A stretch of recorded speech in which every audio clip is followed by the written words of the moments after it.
Bonjour tout le monde, je vais vous présenter aujourd'hui un cours intitulé Les hémorragies sous-arachnoïdiennes dans le cadre de l'enseignement de modules de neurologie pour externes 4e année.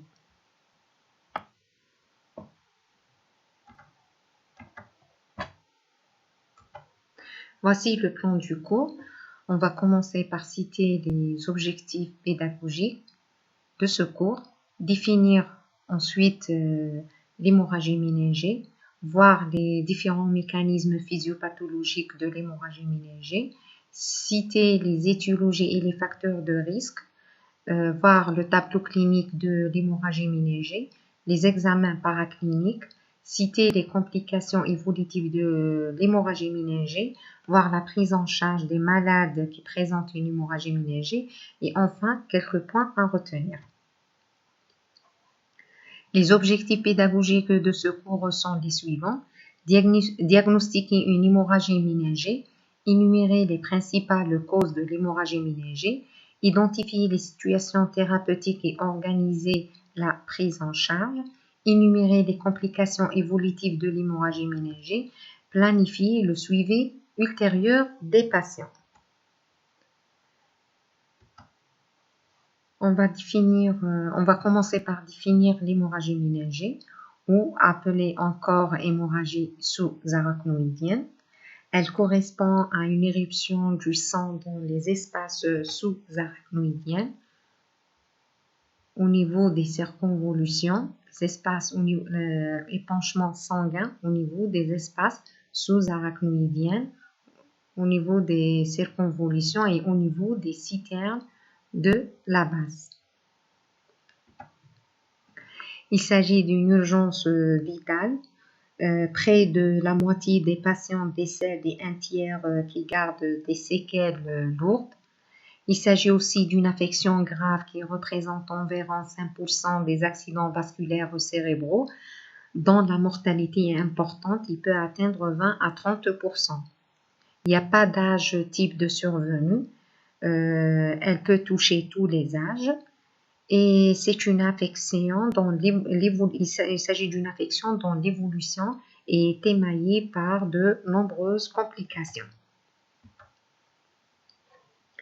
Passons au chapitre physiopathologie. Donc, la diffusion ou l'éruption du sang dans le liquide céphalorachidien, elle se fait à travers d'une brèche au niveau d'un vaisseau cérébral et le sang diffuse dans le liquide céphalorachidien sous l'effet de la force de la pression sanguine transmise au niveau de cette brèche vasculaire. Le sang répand aussi dans le liquide céphalorachidien par diffusion simple, c'est comme de l'encre dans l'eau, et par gravité pour suivre les voies d'écoulement du liquide céphalorachidien. Le volume du sang épanché dépend de l'importance de la brèche, mais aussi de la durée de saignement. Bien sûr, ce saignement qui s'arrête sous l'effet de la coagulation et des phénomènes de tamponnement. En quelques minutes à quelques heures, le sang diffuse et peut occuper toutes les citernes sous-arachnoïdiens et se répand jusqu'au niveau du cul-de-sac lombaire où il sédémente et peut être détecté par une ponction lombaire. Dès leur contact avec le liquide céphalorachidien, les éléments figurés du sang, principalement les globules rouges et les plaquettes, subissent l'effet d'une hémolyse qui va libérer leur contenu. L'hémoglobine contenue dans les globules rouges se dégrade pour donner l'oxyhémoglobine. Cette dernière, c'est une substance toxique pour les vaisseaux. Puis des pigments biliaires qui vont colorer en jaune le liquide céphalorachidien. On dit alors que le liquide céphalorachidien est devenu xanthochromique.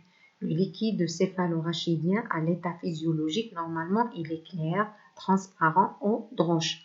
En cas d'hémorragie méningée, il prend la couleur jaunâtre, jaune-marron. En même temps, il se produit une fibrinolyse qui va dégrader la fibrine. plus l'hémorragie est importante, plus on aura beaucoup de produits de fibrine et de dégradation de fibrine, et plus le risque de blocage et de colmatage des voies d'écoulement est important. Tous ces phénomènes physiopathologiques sont présents quelle que soit la cause de l'hémorragie méningée.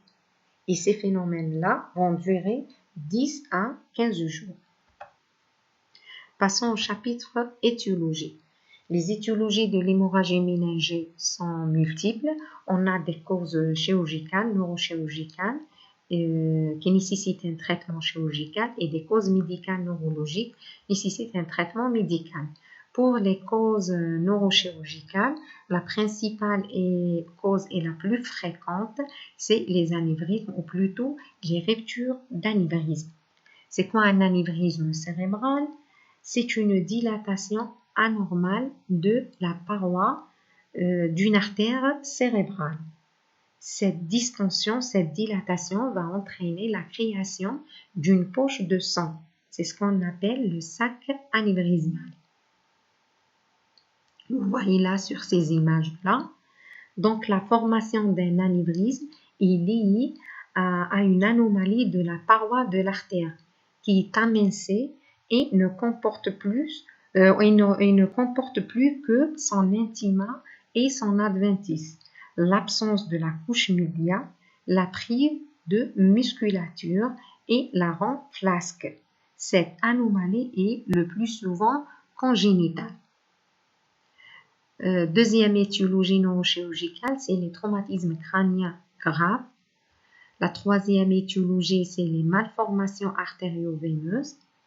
Pour les malformations artério-veineuses, il s'agit d'une anomalie congénitale qui consiste à la persistance d'une connexion artère et veine sans interposition du lit capillaire. Pour la quatrième étiologie, les cavernomes. Un cavernome ou angiome caverneux, il s'agit d'une malformation vasculaire cérébrale dont les vaisseaux sont anormalement dilatés et qui ressemblent à des petits cavernes, d'où leur nom cavernome. Ils sont agglomérés sous la forme d'une petite sphère. Pour les étiologies neurologiques, on a les thrombophlébites cérébrales. Les thrombophlébites ou les thromboses veineuses cérébrales ou thrombose des sinus veineux, c'est une obstruction par un caillot de sang ou un thrombus d'un ou plusieurs sinus veineux cérébrales. Deuxième étiologie, il y a les anomalies ou les complications de postpartum après un accouchement. Troisième étiologie, c'est les vascularites. Et la quatrième étiologie, c'est une cause iatrogène, c'est-à-dire la notion de prise médicamenteuse, les anticoagulants. Pour les facteurs de risque, les études épidémiologiques ont montré l'intervention de certains facteurs de risque, comme l'hypertension artérielle chronique.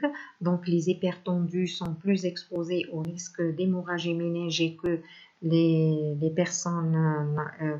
autres personnes, ainsi que les alcooliques et les tabagiques sont plus exposés au risque d'hémorragie méningée.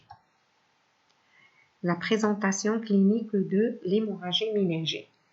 Donc, il faut mettre en tête que les hémorragies sous-arachnoïdiennes sont toujours des phénomènes à début brutal et le diagnostic clinique d'une hémorragie sous-arachnoïdienne est porté sur un ensemble de symptômes cliniques qui ne sont pas toujours présents ensemble. Le diagnostic doit être évoqué devant tout syndrome méningé de début brutal, bien sûr, à confirmer après par des examens complémentaires. Commençons par le maître symptôme, c'est les céphalies. Généralement, c'est des céphalies qui sont d'installation brutale, en coup de tonnerre. On dit un coup de tonnerre dans un ciel serein. Sans prodrome, sans aucune introduction, souvent à l'occasion d'un effort, soit un effort physique, un effort de toux, un effort de défécation sexuelle, etc. C'est des céphalées qui sont intenses, sévères, hyperalgiques, qui ne répondent pas aux antalgiques, aux traitements antalgiques habituels. C'est des céphalées qui sont rarement localisées, des céphalées en casque, et parfois on trouve une localisation occipitale. Et c'est des céphalées qui durent plusieurs heures et s'atténuent dans les jours suivants. S'accompagne de nausées, de photophobie et phonophobie. Photophobie, c'est des malades qui ne supportent pas la lumière, phonophobie qui ne supportent pas le bruit. On peut trouver aussi dans le tableau clinique un syndrome méningé non fibrile d'installation brutale. À l'examen clinique, on trouve une raideur de la nuque avec un signe de Körning et un signe de Brudzinski positif. On peut trouver aussi dans le tableau clinique la notion de crise convulsive. Généralement, c'est des crises généralisées d'emblée accompagnées d'une perte de la conscience. Au réveil, le patient se plaindra d'une intense céphalie et de nausées. On peut trouver aussi un syndrome d'hypertension intracrânienne avec un œdème papillaire au fond d'œil et une paralysie du 6e paire des nerfs crâniens qui se traduit par un strabisme convergent. On peut trouver aussi des troubles de la conscience allant de la somnolence jusqu'au coma profond. Et aussi, on peut trouver des signes de focalisation témoignant bien sûr d'un hématome intraparenchymateux ou bien d'une ischémie cérébrale par vasospasme. Le vasospasme, c'est une vasoconstriction, c'est une complication de l'hémorragie méningée. Toutes les hémorragies méningées peuvent être classées selon leur gravité clinique. Il y a deux classifications. La classification la plus ancienne est celle de Hentes, 1968, mais sa reproductibilité interobservateur est médiocre. Donc, elle est délaissée et remplacée par la classification de la WFNS, de la World Federation of Neurologic Surgeons, 1988. Cette classification est basée sur le score de Glasgow et la présence ou l'absence d'un déficit moteur. Elle est détaillée dans ce tableau-là. Elle comporte 5 grades basés bien sûr sur le score de Glasgow et le déficit moteur. Passons aux examens paracliniques. Donc, on a deux types d'examens complémentaires. Il y a des investigations visant à confirmer l'hémorragie méningée et d'autres examens à visée étiologique. Commençons par les investigations visant à affirmer l'hémorragie méningée. Donc, tout patient admis aux urgences médico-chirurgicales pour des céphalées d'installation brutale sévères et isolées doit bénéficier d'un scanner cérébral sans injection de produits de contraste. Donc, le scanner cérébral est l'examen complémentaire à réaliser en première intention en cas de suspicion d'une hémorragie méningée. L'hémorragie méningée sur un scanner cérébral se traduit par une hyperdensité des espaces sous-arachnoïdiens sur des courbes axiales sur les fenêtres parenchymateuses. Donc, plus ou moins un hématome intraparenchymateux, plus ou moins une inondation du système ventriculaire. Il présente une valeur localisatrice de l'hémorragie, par exemple une hyperdensité de la scissure interhémisphérique oriente vers l'artère cérébrale antérieure, une hyperdensité de la scissure sylvienne vers l'artère cérébrale moyenne. Un scanner cérébral peut être normal, mais n'élimine pas le diagnostic d'une hémorragie méningée de faible abondance. Selon les résultats d'un scanner cérébral, On peut classer le patient selon une classification radiologique. C'est la classification de Fisher qui comporte 5 classes de 0 à 4. Donc, on donne Fisher 0 pour un scanner normal, Fisher 1 et 2 pour la présence d'une lame de sang soit inférieure à 2 mm ou supérieure à 10 mm. Donc, le Fisher 3 pour la présence d'un hématome intraparenchymateux, Fisher 4, c'est l'hémorragie intraventriculaire.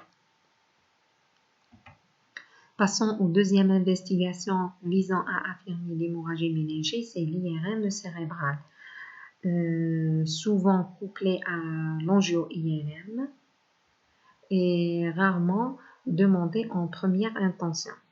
C'est un examen qui comporte certaines séquences, sont particulièrement sensibles pour détecter un saignement intracrânien minime ou de faible abondance.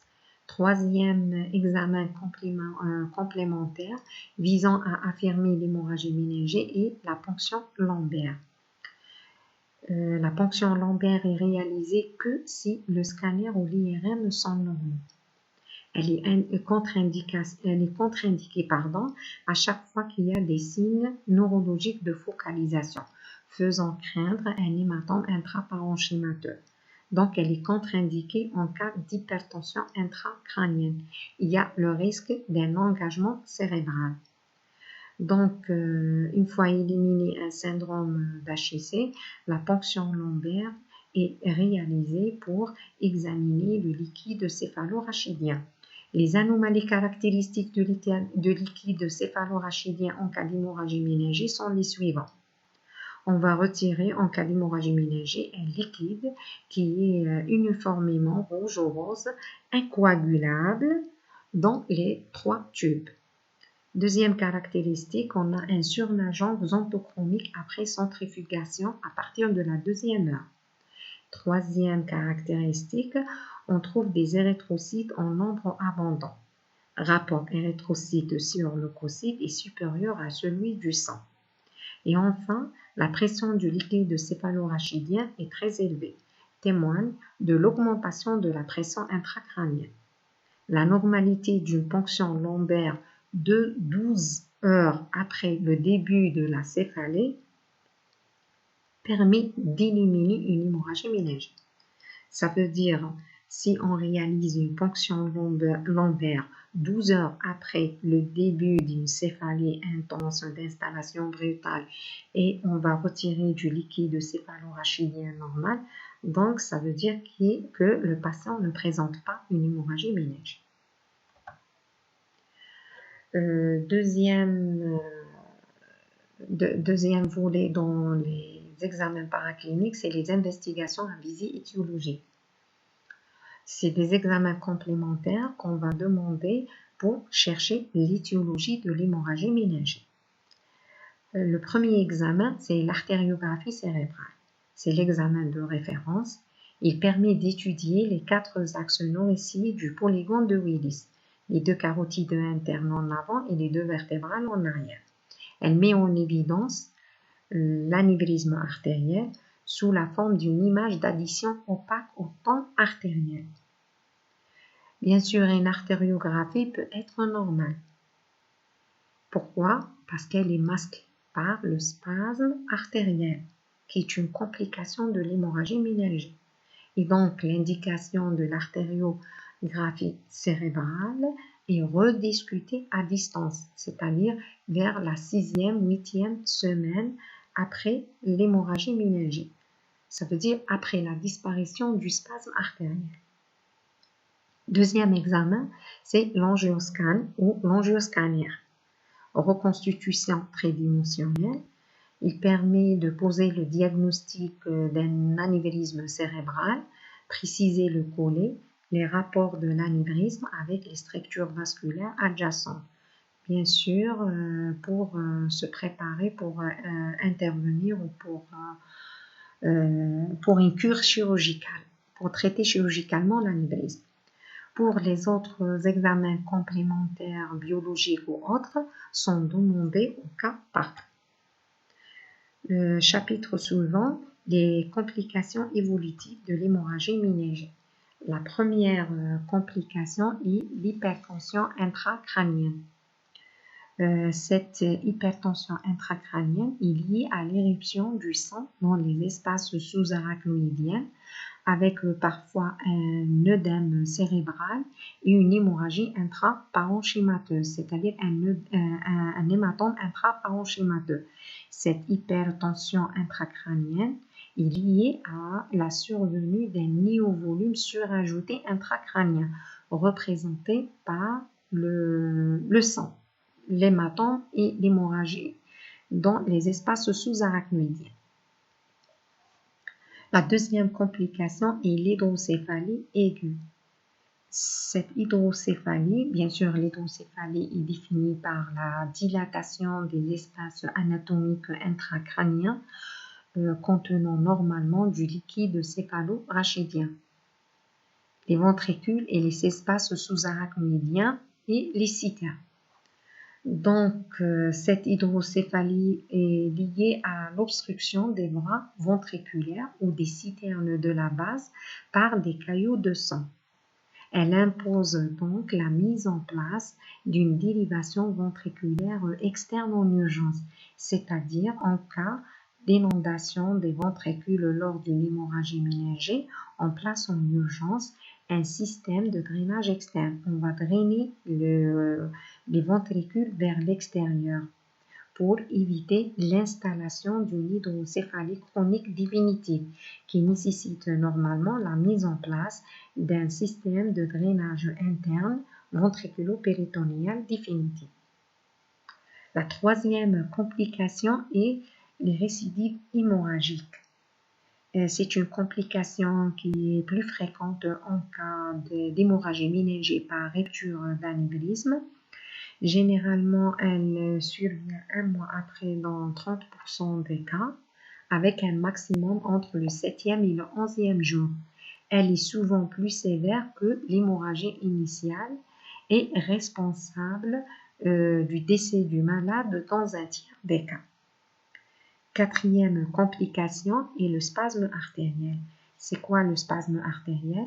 C'est une vasoconstriction sévère et prolongée des vaisseaux cérébraux. L'origine de cette vasoconstriction semble être due à la présence des caillots de sang au contact de la paroi externe des vaisseaux, qui induirait la libération de peptides vasoconstricteurs par les plaquettes. Ces peptides-là sont représentés par la sérotonine et la thromboxane. C'est une complication qui est fréquente surtout dans les hémorragies par rupture d'anévrisme dans la moitié des cas. La sévérité de ce spasme dépend de l'abondance de l'hémorragie méningée et ce spasme ou cette vasoconstriction survient généralement entre le 4e et le 10e jour après l'hémorragie et dure à peu près 2 à 3 semaines.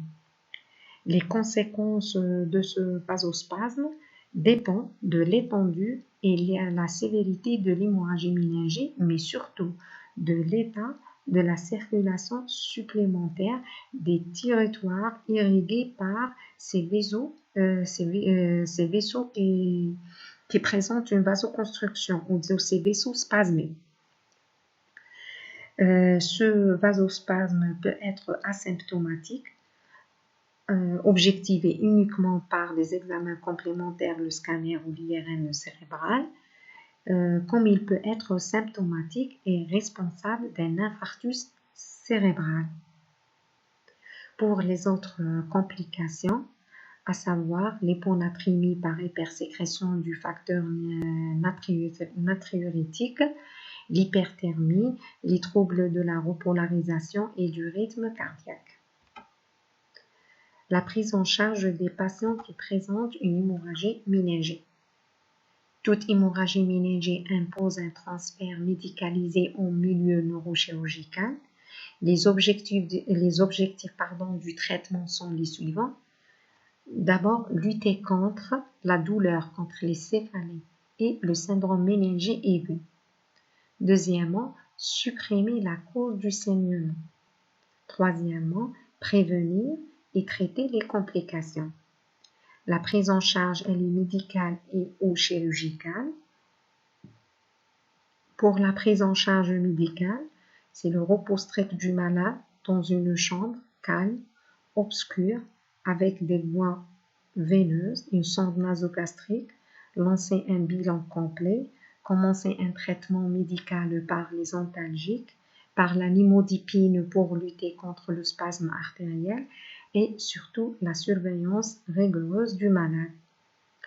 Deuxième volet du traitement interventionnel, soit chirurgical ou neuroradiologique. Chirurgical, c'est-à-dire supprimer la cause du saignement par voie chirurgicale. S'il s'agit par exemple de la rupture d'un anévrisme, traiter l'anévrisme chirurgicalement par chirurgie classique à ciel ouvert. Donc on va clipper l'anévrisme. Pour la neuroradiologie, c'est la chirurgie endovasculaire et le cathétérisme cérébral est réalisé à partir généralement d'une artère périphérique. Le plus souvent, c'est l'artère fémorale. Et enfin, voilà quelques points à retenir. Il s'agit d'une pathologie grave dont la mortalité est importante. Deuxième point, toute céphalie d'installation brutale doit faire pratiquer des examens radiologiques et biologiques en urgence, une TDM cérébrale en urgence et une PL impérative 6 heures après le début des céphalies si l'anamnèse est typique et la TDM est normale. Troisième point, le transport immédiat vers un centre, le transport des patients qui présentent une hémorragie méningée confirmée vers un centre où coexistent les spécialités de neuroréanimation, neurochirurgie, neurologie et de neuroradiologie diagnostique et interventionnelle. Merci pour votre attention et bon courage pour tout le monde.